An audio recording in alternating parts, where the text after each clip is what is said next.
নমস্কার বন্ধুগণ, আশা করি আপনারা সবাই ভালো আছেন। তা বন্ধুরা, আপনারা কি জানেন ভোটার লিস্টে আপনাদের নাম থাকলেও একটা ছোট ভুলের কারণে ভোট দেওয়ার অধিকার হারিয়ে যেতে পারে? হ্যাঁ বন্ধুগণ, আজকে এই ভিডিওটা যদি শেষ পর্যন্ত না দেখেন তাহলে হয়তো নিজের অজান্তেই ভোটার লিস্ট থেকে বাদ পড়ে যাবেন। তাই অনুরোধ করব, ভিডিওটা শুরু থেকে শেষ পর্যন্ত মন দিয়ে দেখবেন। ভিডিওটা দেখলে আপনি নিজে বুঝে যাবেন আপনার নাম ফাইনাল ভোটার লিস্টে থাকবে কি কেটে যাবে। তা বন্ধুরা, আজ আমরা এসআইআর বা স্পেশাল ইন্টেন্সিভ রিভিশন নিয়ে একেবারে খুঁটিনাটি আলোচনা করব।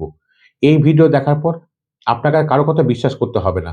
আপনি নিজেই বুঝতে পারবেন আপনার ভোটার স্ট্যাটাস ঠিক আছে কিনা।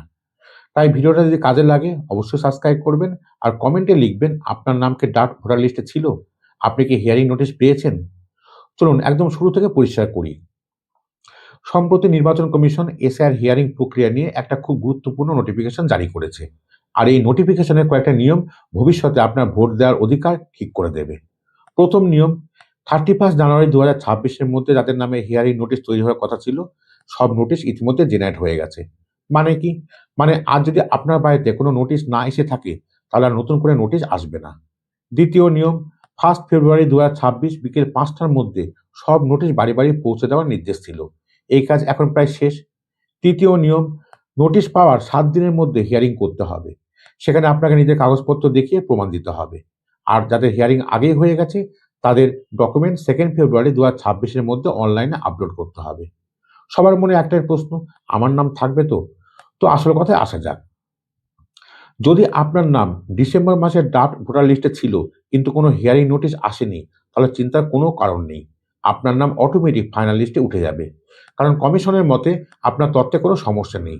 এটা সত্যিই একটা বড় স্বস্তির খবর। অনেকে এখনো নোটিশের অপেক্ষায় আছেন, কিন্তু মনে রাখবেন নোটিশ না এলে 100% নিশ্চিত আপনার নাম থাকবে। সুপ্রিম কোর্টের নির্দেশে পঞ্চায়েত, বিডিও, ওয়ার্ড অফিসে কিছু লিস্ট টাঙানো হয়েছিল। সেখানে ছিল লজিক্যাল ডিসক্রিপেন্সি ভোটার লিস্ট আর আনম্যাপড ভোটার লিস্ট। যদি আপনার নাম এই দুই লিস্টের কোনোটাতে না থাকে এবং ড্রাফট ভোটার লিস্টে থাকে, তাহলে আপনার নাম সরাসরি ফাইনালে চলে যাবে। এটা নিশ্চিত হতে আপনি অফিসে গিয়ে একবার চেক করে নেবেন। এখন যাদের কাছে হিয়ারিং নোটিশ এসেছে বা যাদের নাম ডিসক্রিপেন্সি লিস্টে ছিল তাদের সাবধান হতে হবে। হিয়ারিংয়ে গিয়ে আপনাকে নির্দিষ্ট ডকুমেন্ট দেখাতে হবে। নির্বাচন কমিশন মোট 13টা ডকুমেন্ট প্লাস একটা নতুন ডকুমেন্ট অনুমোদন করেছে। কমিশনের বলে দেওয়া ডকুমেন্টগুলোর মধ্যে যেকোনো একটা দেখাতে পারলেই নিশ্চিত থাকুন আপনার নাম থাকবে। কিন্তু যদি কোনো লোকাল নেতার সার্টিফিকেট দেখান, হাতে লেখা এফিডেভিট দেখান, অনুমোদনহীন কাগজ দেখান, তাহলে নাম কেটে যাওয়ার ঝুঁকি আছে। একটা সহজ উদাহরণ দিই। ধরুন আধারে ঠিকানা মিলছে না, কিন্তু ইলেকট্রিক বিল ঠিক আছে, তাহলে সমস্যা নেই, কমিশন নাম রাখবে। কিন্তু যদি শুধু হাতে লেখা কাগজ দেখান তাহলে নাম বাদ যেতে পারে।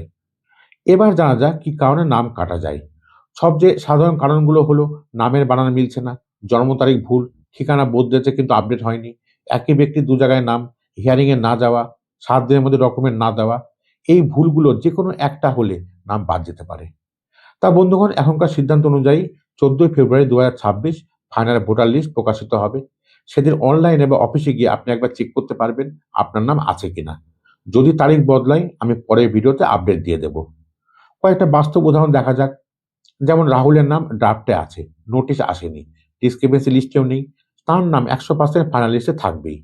প্রিয়ার নোটিশ এসেছে, হিয়ারিং এ বার্থ সার্টিফিকেট প্লাস আধার দেখিয়েছে, তার নামও থাকবে। কিন্তু কেউ যদি লোকাল নেতার সার্টিফিকেট দেখায় তার নাম কাটা যাবে। তার নাম বাদ গেলে কি করবেন? বন্ধুরা, ভয়ের কিছু নেই। ফাইনাল লিস্টের পরেও ফর্ম 6 দিয়ে আপিল করা যায়। কিন্তু এখনই সব ঠিক করলে সবচেয়ে ভালো হয়। কিছু জরুরি পরামর্শ। পরিবারে একাধিক সদস্যের সমস্যা হলে একসঙ্গে হিয়ারিং এ যাবেন। এনআরআই বা বাইরে থাকলে অনলাইনে হিয়ারিং অপশন দেখুন। এপিক নম্বর দিয়ে অনলাইনে চেক করুন। আধার আপডেট রাখুন। শেষ কথা হলো, এসআইআর প্রক্রিয়ার উদ্দেশ্য হলো ভোটার লিস্ট পরিষ্কার করা, যাতে যোগ্য কেউ বাদ না যায় আর ভুয়ো নাম না থাকে। তাই দেরি না করে একবার চেক করুন।